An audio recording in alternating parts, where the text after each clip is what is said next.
દર્શક મિત્રો, હું જુલી લોઢિયા સવેરાના નારી તારા નવલા રૂપમાં આપનું ખૂબ ખૂબ સ્વાગત કરું છું. અને આજે આપણે એવા મહિલાઓને મળવા જઈ રહ્યા છીએ જે આપને પણ ખૂબ જ ગમશે અને વિષય પણ આપનો ખૂબ જ મનપસંદ છે.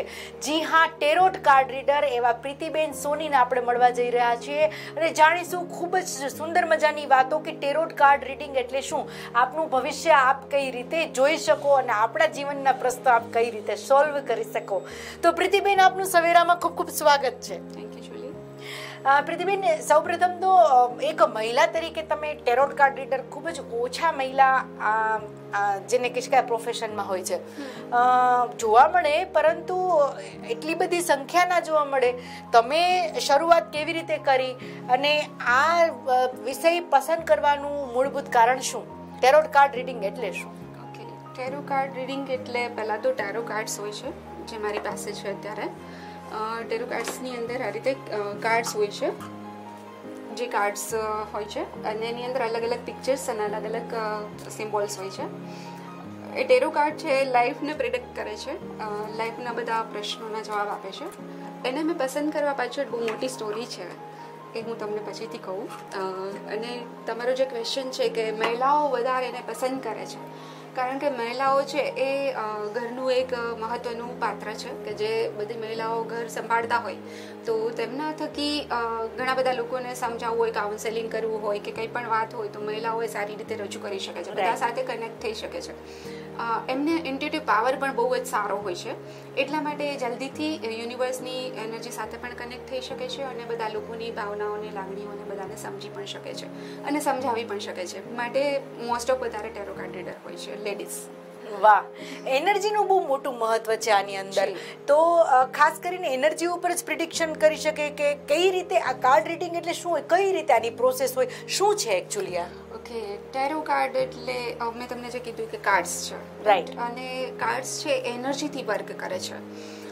એનર્જીથી વર્ક કરો. તમે એનર્જી વિશે કહીશ તો આપણે જ્યારે પણ કોઈ મેડિટેશન કરીએ છીએ ત્યારે આપણને કંઈક ફિલિંગ આવે છે, મતલબ કે ક્યારેક વાઇબ્રેશન આવે છે, રાઈટ? ગરમ લાગે છે, ઠંડુ લાગે છે. તો ક્યારેક આપણને કોઈ સ્પિરિચ્યુઅલ પ્લેસ ઉપર જઈએ તો આપણને પોઝિટિવ એનર્જી આવી જાય છે અને ત્યાર પછી એવું લાગવા માંડે છે કે મારી જે નેગેટિવિટી દૂર થઈ ગઈ અને કંઈક લાઈફની અંદર એમ સારું મૂડ ચેન્જ થઈ જાય છે. તો એ એક જાતની એનર્જી છે.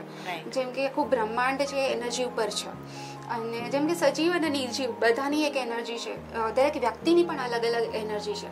તો એ એનર્જી છે એની સાથે વર્ક કરવાનું હોય ત્યારે ટેરો કાર્ડ્સ વધારે આપણને ઉપયોગી થઈ શકે છે.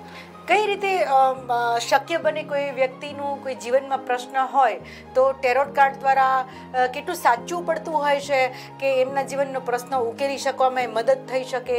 કઈ રીતે પ્રોસેસ હોય છે? ઓકે, ટેરો કાર્ડ્સ છે ને એ હું એમ કહીશ કે એને હું બે વસ્તુ કહું છું કે ટેરો છે ને એ મનનો મિરર છે. ઓકે.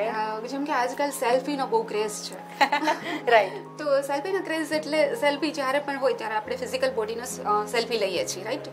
બટ પછી ત્યાર પછી એનું એડિટિંગ કરીએ છીએ, રાઈટ? અને એડિટિંગ કરીએ છીએ એવી જ રીતે આપણા મનનો પણ સેલ્ફી લેવાની ક્યારેક ક્યારેક જરૂર પડે છે. ગ્રેટ.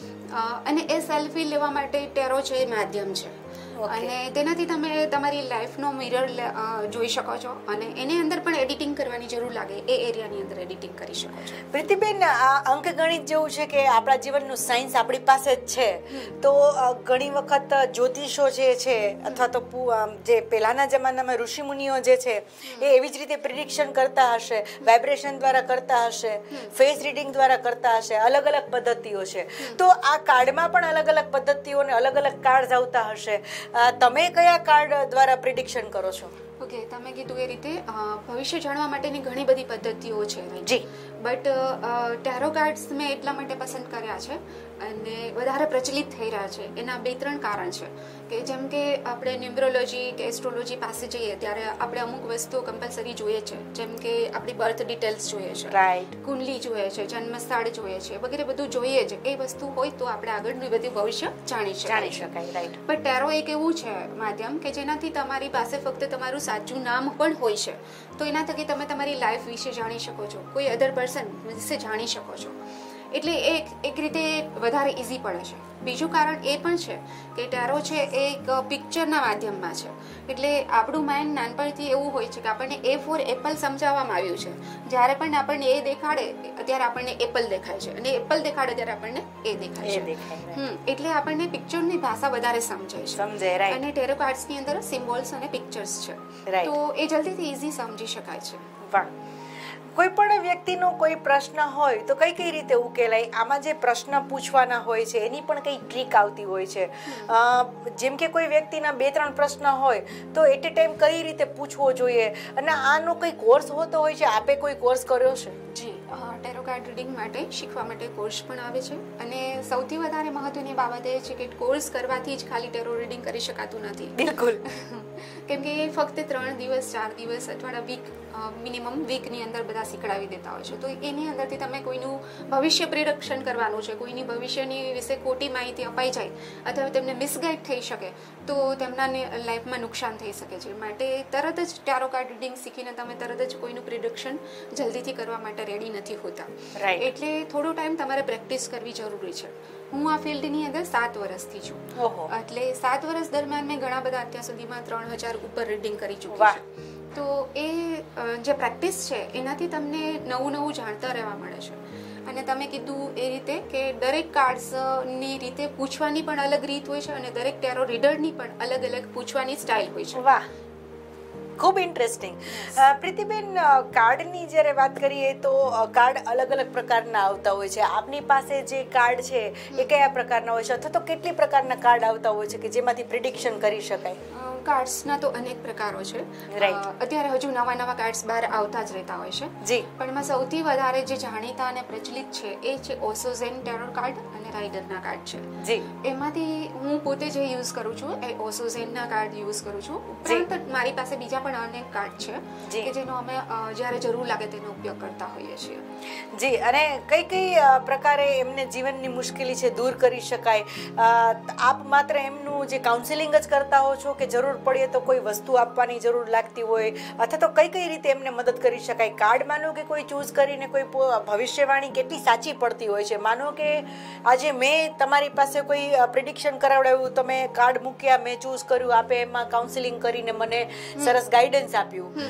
તો એ ગાઈડન્સ આપ્યા પછી શું?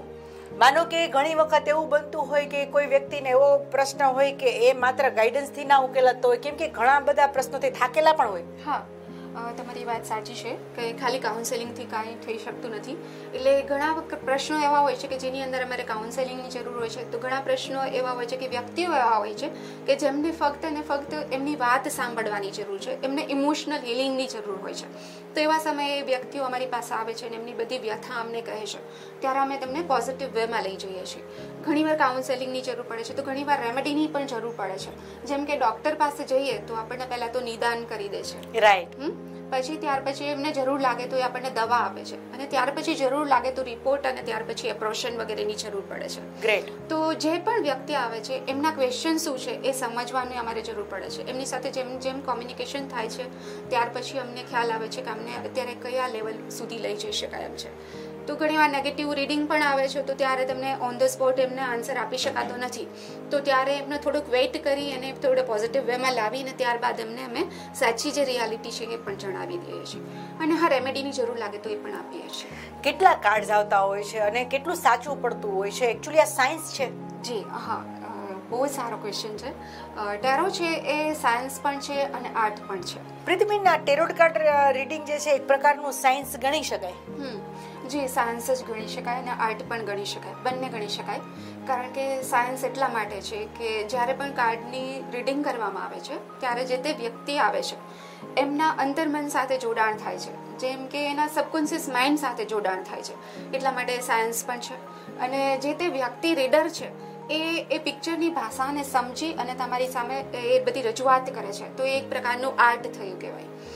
અને પિક્ચરની અંદર પણ ખૂબ જ ક્રિએટિવ અને કલરફુલ ચિત્રો છે અને સિમ્બોલ્સ છે. જે સિમ્બોલ્સને સમજવું એ ટેરો કાર્ડ રીડરનું કામ છે. અને એ ઉપરાંત ઇન્ટ્યુટિવ એમનો પાવર હોય છે, એમને ઇન્ટ્યુશન આવતા હોય છે. એમનું જેટલું એ યુનિવર્સ સાથે અને કાર્ડ સાથે કનેક્શન હોય છે એટલું જ એ સારું પ્રિડિક્શન કરી શકે છે. એટલા માટે હું કહીશ કે ટેરો છે એ સાયન્સ પણ છે અને આર્ટ પણ છે. પ્રીતિબેન, કેટલું સાચું પડતું હોય છે આજે કોઈ પણ વ્યક્તિ એક કાર્ડ ચૂઝ કરીને એના જિંદગીના જે પ્રશ્નો છે એ કાર્ડ ઉપર જ આપણે કઈ રીતે નક્કી કરી શકાય? જી, ક્વેશ્ચનમાં 2 પોઈન્ટ હું વધારે મહત્વના છે કહીશ. કારણ કે કોઈ પણ વ્યક્તિ જ્યારે રીડિંગ કરાવવા માટે આવે છે ત્યારે એમને ઘણા બધા લોકોને ટેરો કાર્ડ્સ વિશે ખબર પણ નથી હોતી. બિલકુલ બિલકુલ. એટલા માટે એમને એના પર વિશ્વાસ હોવો એ જરૂરી નથી. એટલે એ વ્યક્તિને પૂરતો વિશ્વાસ ન હોય તો કાર્ડના રીડિંગ કરે તો તે સક્સેસ નથી થતું, નેગેટિવ આવે. યસ, નેગેટિવ આવે છે તો તેમને રિઝલ્ટ પણ મળતા નથી. રાઈટ. એટલે સૌથી પહેલી વસ્તુ છે કાર્ડ રીડિંગ માટે કે તમને ટેરો ઉપર વિશ્વાસ હોવો જરૂરી છે. જી. એટલે પહેલી વસ્તુ એ છે. અને આપણે હિન્દુ ધર્મમાં બીજી વસ્તુ હું એ કહીશ કે આપણે હિન્દુ ધર્મની અંદર સહદેવની વાત છે 5 પાંડવોમાંથી. જે સહદેવની પાસે એવું જ્ઞાન હતું કે તેને કોઈ પૂછે તો જ એના આન્સર આપી શકે, ભવિષ્ય જાણતું હોવા છતાં. રાઈટ. એટલે ટેરો કાર્ડ્સને પણ હું સહદેવ કહું છું. Right, good. એ સહદેવ છે કે એને તમે જે પૂછશો એના જ આન્સર મળશે. એટલે જેટલું તમે પૂછશો એટલું વધારે ડિટેલમાં તમને જણાવી દેશે. એટલે ઘણા લોકો એવા પણ હોય છે કે જે લોકો પૂરતી માહિતી આપવા માટે રેડી નથી હોતા તો તેમને ઓછું રિઝલ્ટ મળે છે. અને જે પૂરેપૂરો વિશ્વાસ રાખે છે તો તેમને 90% રિઝલ્ટ મળે છે. પ્રીતિબેન, અહીંયા તમે એક બહુ સરસ વાત કરી કે પૂરું જણાવતા નથી અથવા તો અધકચરું જ્ઞાન એ તમારી સાથે શેર કરતા હોય તો એને રિલેટેડ પણ કંઈક ખોટું પ્રિડિક્શન પડી શકે. એટલે આ એક ડોક્ટર વકીલ જેવું છે કે તમારા મનની અંદરનો જે પ્રશ્ન છે એ તમારે એમણે કેવું જ જોઈએ. જી, કેવું તો એકચ્યુઅલમાં તો એમ કહી શકાય કે ટેરો પાસે જે કોઈ વ્યક્તિ આવે છે તો મિનિમમ 5 મિનિટની અંદર જ એ પોતાની લાઈફના બધા સિક્રેટ શેર કરી જ દે છે. એટલે ટેરો જે બહુ પાવરફુલ ટૂલ છે કે જેનાથી તમે તમારા સબકોન્શિયસને ટચ કરો છો. એટલે જ્યારે તમે તમારા અંતર્મન સાથે જોડાવ છો તો ક્યારેય તમને નેગેટિવ ભાવના આવતી જ નથી. કારણ કે ત્યાંથી તમને સાચું ગાઈડન્સ મળવાનું છે એની પૂરી આશા છે. એટલા માટે કેટલા સમયની અંદર કોઈ પણ વ્યક્તિનો પ્રશ્ન સોલ્વ થઈ જતો હોય? તમારા મત અઘરામાં અઘરું કંઈક એના જીવનમાં કોઈ દુઃખ આવતું હોય, માનો કે અને પોઝિટિવ હોય છતાં બી ઉકેલ ન આવતો હોય તો કેટલો સમય હીલ થવામાં લાગતો હોય? એ માટે ટાઈમ પીરિયડ ન આપી શકાય કેમ કે દરેક વ્યક્તિના અલગ અલગ ક્વેશ્ચન હોય છે. જે તે સમયે જે તે વ્યક્તિના ક્વેશ્ચન છે એની ઉપરથી ટાઈમ પીરિયડ નક્કી થાય છે. પણ મિનિમમ ક્યારેક જનરલ રીડિંગ થતું હોય છે ત્યારે અમે તેમને 1 યર માટેનું પ્રિડિક્શન કરી આપીએ છીએ જનરલ રીડિંગમાં. બટ જો સ્પેસિફિક ક્વેશ્ચન કરે છે તો અમે પરફેક્ટ ટાઈમ પણ આપી શકીએ છીએ. પ્રીતિબેન, 3000 જેટલા તમે કાર્ડ રીડિંગ કર્યા, કયા પ્રકારના અનુભવો રહ્યા, મૂંઝવતા પ્રશ્નો અને કેટલા એમાં મહદઅંશે સફળ રહ્યા? જી, અત્યાર સુધીમાં ઘણા બધા એક્સપિરિયન્સ થયા છે. એમાંથી ઘણા બધા લોકોના પોઝિટિવ રિઝલ્ટ અમને મળ્યા છે કે જેની અંદર એ લોકોની લાઈફમાં એમને જે જોતું હતું એ બધું મળી ચૂક્યું છે. અને એમના કારણે એમણે ઘણા બધાને આ બધી વસ્તુઓનો વાત પણ કરી છે અને ઘણા લોકોને એના વધારે બેનિફિટ મળતા આવ્યા છે. સારા અને ખરાબ બંને અનુભવો થાય છે. જ્યારે હું શરૂઆત કરતી હતી, ફ્રી રીડિંગ કરતી હતી, જ્યારે મારી લાઈફમાં જ્યારે મેં પ્રોફેશનલી વર્ક ચાલુ નહોતું કર્યું ત્યારે અમુક બાબતોની જો તમને ટેરોની ખબર ના હોય કે ચાલો આ વસ્તુઓ કરવી જોઈએ કે ના કરવી જોઈએ તો એના કારણે તમને કોઈ સામેવાળી વ્યક્તિ જે છે એની નેગેટિવ ઇફેક્ટ પણ તમને થઈ શકે છે. એટલે થોડું એ બાબતનું તમારું નોલેજ હોવું જરૂરી છે. ત્યાર પછી તો તમારે આ વસ્તુમાં પ્રોફેશનલી કામ કરી શકાય. કેમ કે એનર્જી ફિલ્ડની અંદર કામ કરવું હોય તો તમારી પાસે પૂરતું નોલેજ હોવું જરૂરી છે. Yes, that's true.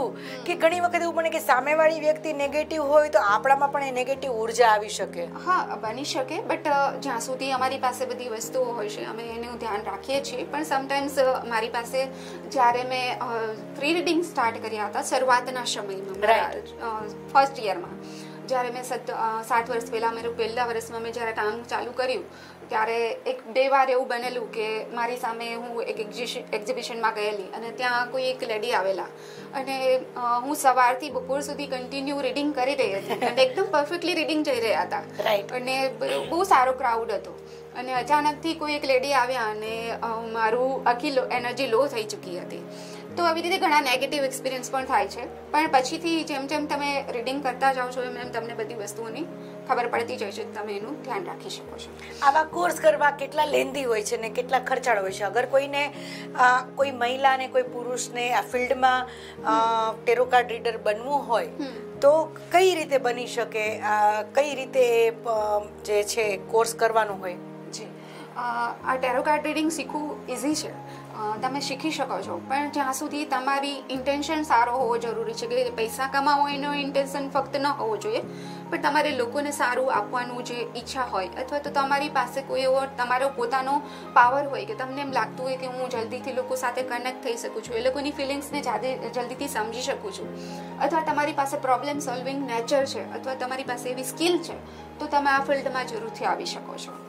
બિલકુલ. અને આપને જે મુજબ અનુભવ રહ્યા તો એમાં જે કોઈ પણ કાઉન્સેલિંગ કરતા હોય, કોઈ પોતાના પ્રશ્ન લઈને આવે અને ભવિષ્ય પ્રિડિક્શન કરવા માટે આવતા હોય, તો કેટલા અનુભવો આપને જે એવા મળ્યા છે કે જેને કારણે તમને એમ અંદરથી ખુશી થતી હોય કે એવી એનર્જીની ઉર્જા મળતી હોય કે મેં એમના જીવનનું પણ એક નવી ઉર્જા આપીને એમનું પણ મેં જીવનમાં છે પ્રશ્ન ઉકેલી દીધો છે? એવા તો ઘણા બધા અનુભવો થઈ ચૂક્યા છે. ઇવન અત્યારે પણ જે મારું વીકલી પ્રિડક્શન આવે છે એના કારણે એવરી સેટરડે સન્ડે બધા થેન્ક યુ કોલ મેસેજ વગેરે આવે છે. ઘણા લોકો બહારગામના હોય છે, સ્પેશિયલી મળવા પણ આવે છે. એ ઉપરાંત મારા જે 2-3 રીડિંગ એવા ગયા છે કે જેની અંદર એ લોકોની લાઈફની અંદર બહુ મોટા ચેન્જ આવ્યા છે અને એમની લાઈફની અંદર એ લોકોને જે ખુશી મળી છે એ ટેરો કાર્ડ રીડિંગ પછી મળી છે. તો એવા ઘણા બધા લોકો છે. એમાંથી એક ભાઈ હતા જે ખૂબ જ ડિપ્રેશનમાં હતા, એમ કહી શકાય કે સુસાઇડ કરવાની તૈયારીમાં હતા. અને એમને જ્યારે મારી પાસે રીડિંગ માટે આવ્યા ત્યારે એ ખૂબ જ રીતે ડિસ્ટર્બ હતા. એ મેન હોવા છતાં મિનિમમ 5 મિનિટની અંદર એ ખૂબ જ ધ્રુસકે રડતા હતા. અને એની પાસે રીડિંગ કરાવવાના પણ ચાર્જીસના પણ પૈસા ન હતા, છતાં મેં એમને રીડિંગ કરી આપેલું. અને એમના રીડિંગ પછી 5 દિવસ પછી એમના જે મને ફોન આવેલો કે તમારા રીડિંગ પછી મેં મારી લાઈફને ફરી એક ચાન્સ આપ્યો છે અને હું મારી લાઈફમાં હવે ફરીથી ઊભો થવા માગું છું. અને એ રીતે એમનું જીવન બચી જાય છે. વાહ! એ અંદરથી કેટલી ખુશી થતી હોય કે એક વ્યક્તિ જ્યારે આત્મહત્યા કરવા માટે જઈ રહ્યું હોય ને એવા સમયે તમારી પ્રેરણા મળે, ઉર્જા મળે, તો it's a kind of angel. કોઈ એન્જલ એક એમના જીવનમાં વર્ક કરતી હોય, પોઝિટિવિટી અને ઉર્જાઓ આપતી હોય, તો એવા સમયે આપણે કોઈની લાઈફ બચાવતા હોય એવું આપણને લાગે. તો પછી આ રોજમર્રાની જિંદગીમાં ઘણું બધું ઉપયોગી થઈ શકે. ચોક્કસપણે નાની પ્રોબ્લેમ્સ હોય છે એ પણ સોલ્વ થઈ શકે છે. પછી એવા બીજા એક લેડી હતા જે ખૂબ જ ડિપ્રેશનમાં જ હતા અને એ પણ પોતાનું ખૂબ જ ક્રિએટિવ હોવા છતાં પોતાનું બધું ભૂલી ચૂક્યા હતા ફેમિલીના પ્રોબ્લેમ્સને કારણે. તો એવા સમયે મારી પાસે આવ્યા હતા અને એમને પછી રિયલાઇઝ થયું, ઘણા બધા કાર્ડ રીડિંગ કર્યા પછી એમને ખ્યાલ આવ્યો કે હવે મારી લાઈફની અંદર શું જોઈએ છે ક્લિયર થયું. એમને કોઈ વે નહોતો પકડાતો, પણ જ્યારે એને પાથ મળી ગયો ત્યાર પછી એ ખૂબ જ એને ક્રિએટિવ ફિલ્ડમાં અત્યારે ખૂબ સારું કામ કરી રહ્યા છે. કઈ ઉંમરથી પ્રિડિક્શન કરી શકાય? 18 વર્ષથી ઉપરના જ કે કોઈ બાળક માટે પણ આપણે પ્રિડિક્શન કરી શકાય? આમ તો ટેરો વિશે એવું કહેવાય છે કે જન્મથી લઈને મૃત્યુ સુધીના બધા ટેરો કાર્ડ રીડિંગ કરી શકાય છે. એટલે પણ અમુક એમાં લિમિટેશન રાખીએ છીએ કે જેના અમે પ્રિડિક્શન અમે પોતે નથી કરતા. જો તમારે ટેરો કાર્ડ રીડિંગ શીખવું હોય તો પહેલાં તો તમારામાં મેચ્યોરિટી હોવી જરૂરી છે. કેમ કે તમે લાઈફના બધા પ્રશ્નો જે એ છે એને સમજતા હોવા જોઈએ કે જે તે વ્યક્તિને તમે આવે છે તો એકદમ કોઈ વાર નેગેટિવ પણ આવે છે તો તમે એને બે ધડક કહી નથી શકતા, તો ત્યારે એ સમયે તમારે કઈ રીતે એ લોકોને સમજાવવા, કે એમને કઈ રીતે મોટિવેટ કરવા, કઈ રીતે પ્રેરણા આપવી, એ બધી ઘણી બધી સ્કિલની જરૂર પડે છે. ઉપરાંત ઘણું બધું નોલેજ હોવું જરૂર છે, કેમ કે બિઝનેસમેન પણ આવી શકે, હાઉસવાઈફ પણ આવી શકે, તમારી પાસે સ્ટુડન્ટ પણ આવી શકે. ઘણું બધું નોલેજ તમારી પાસે હોય ત્યારે તમે એ બધી વસ્તુઓ કરી શકાય છે. બિલકુલ. અને કોઈ પોતાના બાળક માટે પ્રિડિક્શન કરાવવા આવે તો એ બાળકને પોતાને એ કાર્ડ યુઝ કરવાનું હોય, એ માનો કે કોઈ 15 વર્ષનો છે, 17 વર્ષનો છે, માનો કે એને કોઈ ફિલ્ડમાં જવું હોય, તેમના માટે કયું ફિલ્ડ સારું છે, રિઝલ્ટ આવ્યા પછી પણ મે બી હમણાં SSC ને 12મા ધોરણના એક્ઝામ્સ ગઈ બોર્ડની, તો ઘણી વખત કોઈ પેરેન્ટ્સને એમ થતું હોય કે મારા છોકરાને શેમાં હું રાખી શકું કે જેને કારણે એમનું ભવિષ્ય ઉજળું થાય. કોઈ સાયન્સમાં જતું હોય તો એમાં બી અલગ બધું હોય, મેડિકલમાં હોય, તો એવું બધું બી આમાં કરી શકે. જરૂરથી જાણી શકાય. હું તમને કહેવાની જ હતી કે 10th અને 12th હમણાં જ રિઝલ્ટ ગયા છે, તો સ્ટુડન્ટ અને પેરેન્ટ્સના માઇન્ડમાં ઘણું બધું ચાલી રહ્યું છે. કેમ કે જ્યારે પણ કોઈ નવા કોર્સ જોઈન કરો છો તો તમે તમારા સમય અને પૈસા બંને એમાં રોકો છો, અને એવા સમયે જો ખોટી જગ્યાએ તમારા પૈસા અને સમય રોકાઈ જાય છે તો તમારું ઘણું બધું લાઈફમાં લોસ થઈ જાય છે. તો જ્યારે તમારી પાસે કોઈ પર્સનાલિટી વિશે જાણી અને પછી તમે સ્કિલ વિશે જાણી અને પર્સનાલિટી અને સ્કિલ વિશે જાણી અને પછી જો કરિયર પસંદ કરવામાં આવે છે તો તમને ઘણા બધા ફાયદા થઈ શકે છે. જેમ કે કોઈ સ્ટુડન્ટ આવે છે તો એમને ખબર જ નહોતી હોતી કે એમના પેરેન્ટ્સ એવું કહેવા માગે છે કે એમને સાયન્સમાં, અમારા બધા લોકો સાયન્સમાં છે તો એમને પણ સાયન્સમાં જ મોકલવા છે. હવે બાળકનું પર્સનાલિટી આર્ટ્સની છે, એ ક્રિએટિવ છે, તો એમને ખ્યાલ હોવો જોઈએ કે એમની સ્ટ્રેન્થ શું છે, એમની વીકનેસ શું છે, એ બધું જાણી અને પછી બાળકને એમાં મોકલી શકાય. જેમ કે અત્યારે ઘણી બધી મમ્મીઓ છે એ બધા સુપર વુમન થઈ જાય છે અને એમના બાળકોને પણ સુપર વુમેન બનાવી દેવા માંગે છે અને એના કારણે સ્પોર્ટ્સમાં મોકલી દે છે અને અલગ અલગ બધી જગ્યાએ કોર્સીસ કરાવવા મોકલે છે. પણ એમના બાળકની સ્કિલ અને પર્સનાલિટી જાણી અને પછી એમને કોઈ કોર્સ કરાવે તો એમના માટે વધારે બેનિફિટ રહે છે. ખૂબ સરસ. આમાં એક ગાઈડન્સ મળી જાય આપણને કે ખોટી જગ્યાએ વ્યર્થ દોડાદોડી કરવા કરતાં આવું જો કાર્ડ રીડિંગ આપણે કર્યું હોય તો એ બાળકને બી પેલું સારું પડે, એમના માતા પિતાને બી ખ્યાલ આવે કે આપણું બાળક કેટલું કેપેબલ ને એલિજિબલ છે કે કયા ફિલ્ડમાં એ શું કરશે, તો એમાં પણ ક્યાંક ને ક્યાંક મદદરૂપ થઈ શકે છે અને કોન્ફિડન્સ આવે. રાઈટ. તો વાત બાળકની જ્યારે ઉઠી છે તો મહિલાઓને પણ ઘણા બધા પ્રશ્નો રહેતા હોય છે, વર્કિંગ વુમન્સ હોય છે, હાઉસવાઈફ બી હોય છે, તો એ લોકોને બી આવા તેમાં તો બનતા જ હોય છે, તો આવા પ્રશ્ન બી સોલ્વ થઈ શકે? જી, જરૂરથી થઈ શકે. અમારી પાસે એક જ ફેમિલીના 2-3 વ્યક્તિઓ પણ આવી જતા હોય છે, એવું પણ ઘણી વાર બને છે. એમની વચ્ચે જે ટ્યુનિંગ કરાવવું, એમની વચ્ચે જે સુમેળ સાધવું, એ કામ અમારું હોય છે. તો એ નાના નાના ઘણીવાર મુશ્કેલી એટલી મોટી નથી હોતી કે ઘણા પ્રશ્નો એવા મોટા નથી હોતા, પણ મિસઅન્ડરસ્ટેન્ડિંગ હોય છે કે ઘણી બધી એવી બાબતો હોય છે જે ખાલી નાની અમસ્તી વાતથી પણ સમજાઈ જાય છે. તો ટેરો કાર્ડ રીડિંગ થકી તમે એ પણ બધું જાણી અને સોર્ટ આઉટ કરી શકાય છે. ટેરો કાર્ડ રીડિંગમાં કેટલા પ્રશ્નો પૂછી શકાય? માનો કે મારા જીવનમાં 4-5 પ્રશ્નો છે, અથવા તો એક જ પ્રશ્ન છે, અથવા તો 3 પ્રશ્નો છે, તો એટ એ ટાઈમ કેટલા પ્રશ્નોની સહમતિ હોય છે, અથવા તો કઈ રીતે પૂછી શકાય? એ માટે એવું ફિક્સ નથી હોતું. એ જે તે ટેરો કાર્ડ રીડરની અલગ જ પોતાની બાંધેલી હોય છે સીમારેખા. એટલે ઘણીવાર એ અલગ અલગ હોય છે. જેમ કે મેં કીધું કે અમે એક્ઝિબિશનમાં જઈએ છીએ ત્યારે સવારથી રાત સુધી કન્ટિન્યુ કરીએ છીએ અને એક સાથે કન્ટિન્યુ કેટલા બધા લોકોના રીડિંગ કરીએ છીએ. પણ ઘણીવાર કાર્ડ્સ જ અમને ના પાડી દે છે કે હવે આ જે તે વ્યક્તિ આવેલું છે તો એનું રીડિંગ હવે આગળ ના કરવું. તો ઘણીવાર એ પણ બને છે. જેટલું તમારું કાર્ડ સાથે ટ્યુનિંગ વધારે એટલું એ તમને વધારે ગાઈડ કરી શકે છે. એટલે એ ડિપેન્ડ ક્વેશ્ચન ઉપર અને ડિપેન્ડ વ્યક્તિ ઉપર છે કે તમે એમને. અને ઘણીવાર એવું પણ બને છે જેમ કે તમે કીધું કે એક સાથે તમારા 3-4 ટોપિક છે તો 3-4 ટોપિકનું એક સાથે તમને બધું કહી દઈશ તો તમને બધું યાદ પણ નહીં રહે. બિલકુલ.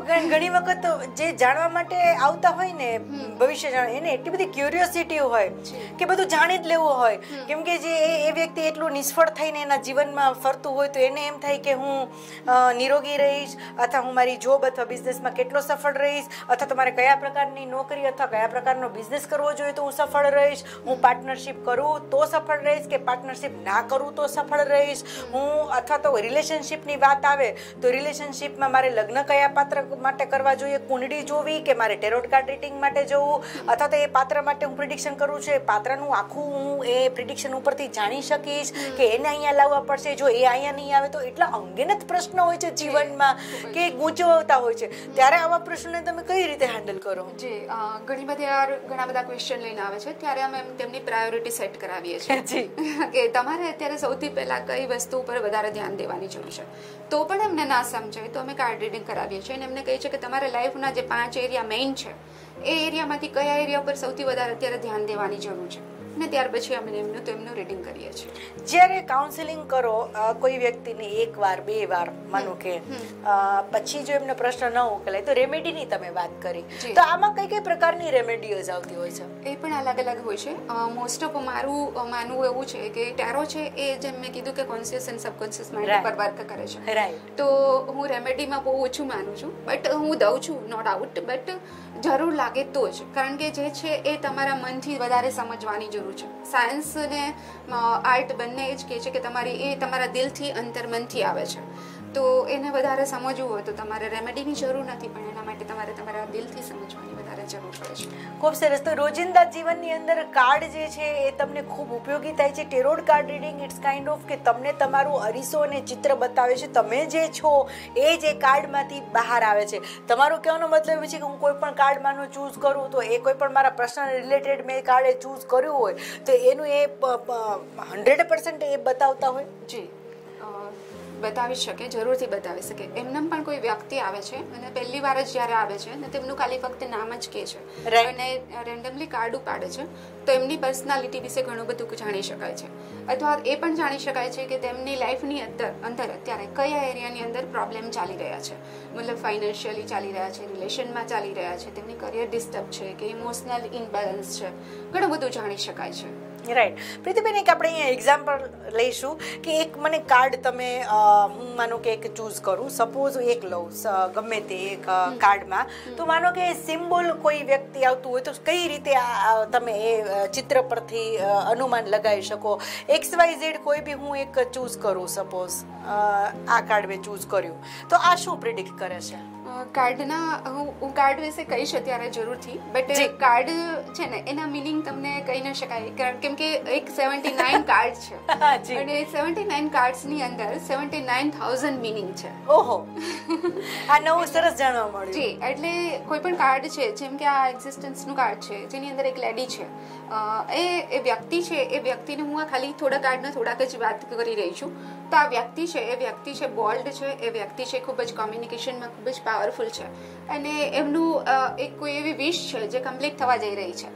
તો આવું ઘણું બધું હોય છે અને એક જ વ્યક્તિ માટે આ જ કાર્ડ નીકળે છે તો તેના ઘણા બધા મિનિંગ અલગ અલગ હોઈ શકે. રાઈટ. એટલે એવું જરૂરી નથી કે એક કાર્ડનો ખાલી ફક્ત ને ફક્ત એક જ મિનિંગ થશે, કેમ કે કેટલા કાર્ડ એટ એ ટાઈમ એક પ્રશ્ન માટે કેટલા કાર્ડ આપ કઢાવતા હો છો? એ માટે અલગ અલગ હોય છે, જે દરેક ટેરો કાર્ડ રીડરની અલગ સ્ટાઇલ હોય છે કે જેની અંદર તમે પસંદ કરાવી શકો તમારી રીતે કે જે સિચ્યુએશન છે, જે એમના પ્રોબ્લેમ્સ છે એના માટે એક અલગ અલગ સ્પ્રેડ આવે તેની ઉપરથી તમે પસંદ કરાવી શકો કે કેટલા કાર્ડ અત્યારે સિલેક્ટ કરવા જરૂરી છે. આપ કોર્સ પણ કરાવો છો? જી, કરાવું છું. કેવી રીતે હોય છે કોર્સ કરવાનો? અમારા દર્શક મિત્રોને પણ ઘણી બધી ક્યુરિયોસિટી હશે, કેમ કે it is really very interesting and useful in our basic life. ટેરો card શીખવા માટે તમારી પાસે જેમ કે મેચ્યોરિટી હોવી જરૂરી છે, 18 વર્ષથી ઉપરના શીખી શકે છે. ઉપરાંત એમ કહીશ કે તમે 3 દિવસમાં ટેરોનો બેઝિક કોર્સ કરી શકો છો, જેની અંદર તમને કાર્ડ્સ શું છે એ કાર્ડ્સ વિશેની પૂરી માહિતી આપવામાં આવે છે અને ત્યાર પછી થોડા મેડિટેશન વગેરે હોય છે અને તે કાર્ડ્સ વિશેનો બેઝિક જે નોલેજ હોય છે એ બધું કમ્પ્લીટલી એમાં આવી જાય છે. જી પ્રીતિબેન, આપની સાથે વાત કરીને ખૂબ મજા આવી. મને લાગે છે કે આપણા દર્શક મિત્રોને પણ ઘણી બધી મજા આવી હશે, કેમ કે આજે આપણે એક ઇન્ટરેસ્ટિંગ સબ્જેક્ટ લીધો હતો જે દરેકને લાગુ પડતો હોય, દરેકના જીવનને ક્યાંક ને ક્યાંક ટચ કરતો હોય ને દરેકે કંઈ ને કંઈ કોઈ જ્યોતિષ અથવા પંડિત અથવા તો કોઈનો એવો સહારો જીવનમાં લીધો હોય કે એવા કોઈ ઋષિમુનિનો સહારો લીધો હોય કે જેમને ક્યાંક ને ક્યાંક પ્રિડિક્શન કર્યું હોય. ઘણા બધા આમ તો વાત કરતા હોય કે હું કુંડળીમાં નથી માનતો, હું ભાગ્યમાં નથી માનતો, હું નંગમાં નથી માનતો, ગ્રહમાં નથી માનતો, પણ ક્યાંક ને ક્યાંક સાયન્સ જે છે આ રિલેટેડ એમને જોડી જ દેતું હોય છે અને ક્યાંક ને ક્યાંક એને એવું બિલીવ કરતું હોય છે. આ કોઈ અંધશ્રદ્ધાની વાત નથી, પરંતુ આ એક અંક ગણિત હોય છે કે જે તમે કે હું ક્યાંક ને ક્યાંક બિલીવ કરતા હોઈએ છીએ. બરાબર છે ને? ચોક્કસપણે કાર્ડ્સ છે એ જેમ કે તમે વાત કરી અંકગણિત, ન્યુમરોલોજી, જ્યોતિષ વગેરેની, તો એની અંદર કેલ્ક્યુલેશન હોય છે અને પ્લાનેટ ઉપર કામ કરે છે. જ્યારે કાર્ડ્સ છે એ સબકોન્શિયસ માઇન્ડ સાથે કામ કરે છે અને પિક્ચર્સની ભાષા છે એટલે ઇઝીલી તમે એને સારી રીતે સમજી શકો છો. એટલા માટે કાર્ડ રીડિંગ શીખવું પણ સહેલું છે અને સમજવું પણ સહેલું છે અને તમારા ક્વેશ્ચનના આન્સર મેળવી અને તમારી લાઈફને સક્સેસફુલ પણ બનાવી શકાય છે. જી, આપ પણ દર્શક મિત્રો આપની લાઈફ સક્સેસફુલ બનાવો તેવી હું ખૂબ ખૂબ શુભેચ્છાઓ આપને પાઠવું છું કે આપ પણ ક્યાંક ને ક્યાંક આપના જીવનના કોઈ પ્રશ્ન હોય તો પ્રીતિબેન સોનીને આપ ગમે ત્યારે સંપર્ક પણ કરી શકો છો અને તેમની પાસે કોર્સ પણ તેઓ કરાવતા હોય છે અથવા તો કોઈ પણ જાતનું પ્રિડિક્શન આપે કરવું હોય તો આપને તે એક એન્જલ તરીકે ક્યાંક ને ક્યાંક ગાઈડન્સ પણ જીવનમાં આપતા રહેશે. પ્રીતિબેન, આ ખૂબ સુંદર મજાના વિષય સાથે આજ આપ અમારા સ્ટુડિયો પર આવ્યા અને સરસ મજાની માહિતી આપી કે ટેરોટ કાર્ડ એકચ્યુઅલી શું છે, કઈ રીતે આપણા જીવનનો આપણને અરીસો મળે છે અથવા તો એ અરીસો આપણને બતાવ્યા પછી આપણે તેનું નિરાકરણ કઈ રીતે કરવું જોઈએ. બહુ સરસ આપે વાત કરી અને ખૂબ એનર્જીથી આપે અમારા દર્શક મિત્રોને સમજાવ્યા. ખૂબ ખૂબ ધન્યવાદ આપનો. સો મચ સવેરા ન્યૂઝ અને ચલી. તો દર્શક મિત્રો, આવા જ સુંદર મજાના વિષયો સાથે અને આવી સન્નારીઓને, આવા તારલાઓને આપણે આગળ પણ મળતા રહીશું. બસ અત્યારે હું આપની પાસેથી રજા લઈશ. નમસ્કાર.